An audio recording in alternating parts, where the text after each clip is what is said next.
Bonsoir à tous les téléspectateurs du bouquet spécial en direct du Burundi.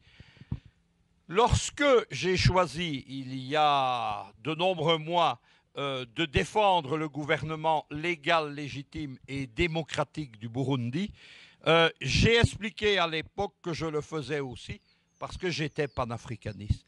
La cause du Burundi, c'est une cause panafricaine et l'implication dans ce dossier de la CPI à l'instigation d'un groupe qui reprend en fait les pyromanes du Burundi qui veulent jouer les pompiers, c'est-à-dire le régime de Kagame, c'est-à-dire les mentors de la soi-disant opposition burundaise en exil à Bruxelles, l'ancien mandataire colonial, ou à Paris, eh bien, cette saisine de la CPI indique clairement à tous les téléspectateurs d'Afrique Média, et ils doivent méditer là-dessus, que le dossier de la défense du Burundi est bien une cause panafricaine.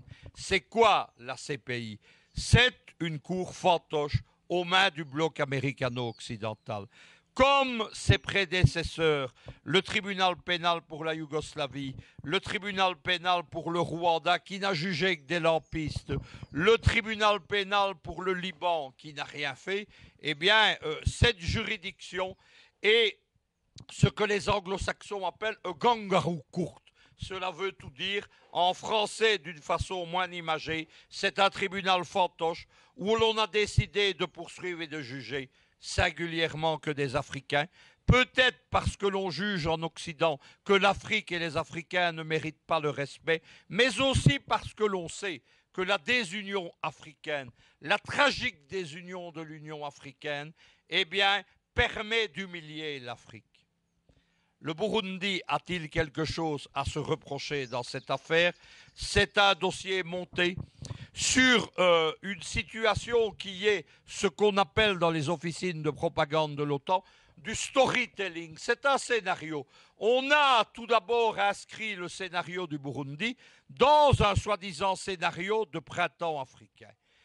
Qui parle de printemps africain en copie servile du printemps arabe? Ce n'est pas Luc Michel, c'est Libération, le journal parisien qui est lié à ces mêmes milieux occidentaux et américains qui veulent jeter le trouble dans l'Afrique, qui veulent déstabiliser l'Afrique pour préparer sa recolonisation. Qu'est-ce qu'on reproche au Burundi? Des crimes de guerre, des génocides? Ils sont inexistants. Qu'est-ce qu'on lui reproche en fait?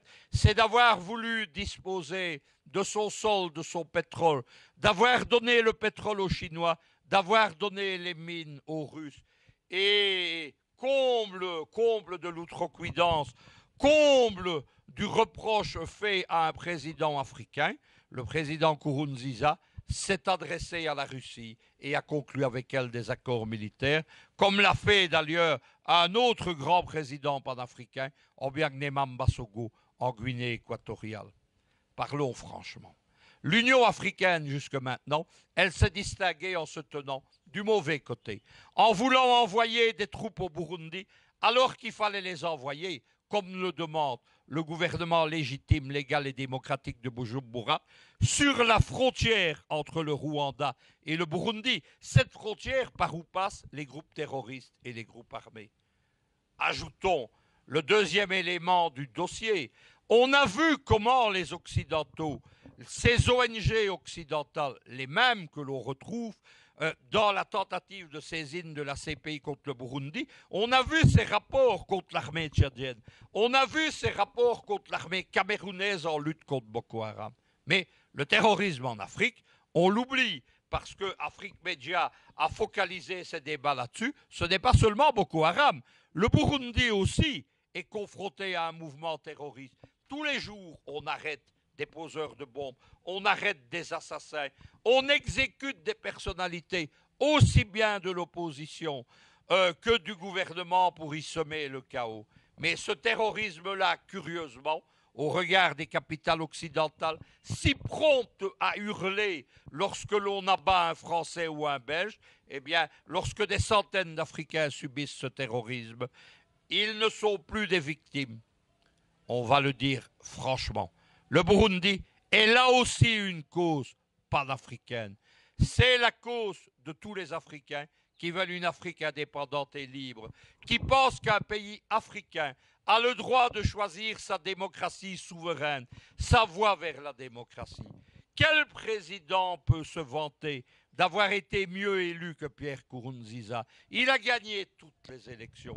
Il a un soutien populaire extraordinaire.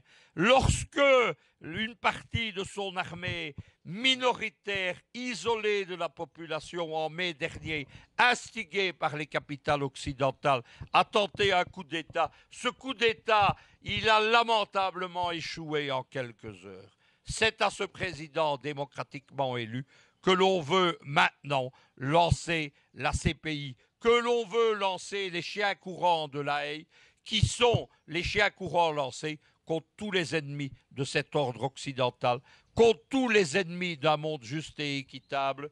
Moi, j'appelle, comme je l'ai fait depuis de nombreux mois, à nouveau, encore et toujours, à soutenir Pierre Nkurunziza, à soutenir le gouvernement du Burundi. C'est la voie de la justice pour l'Afrique, mais aussi pour la cause du peuple dans le monde.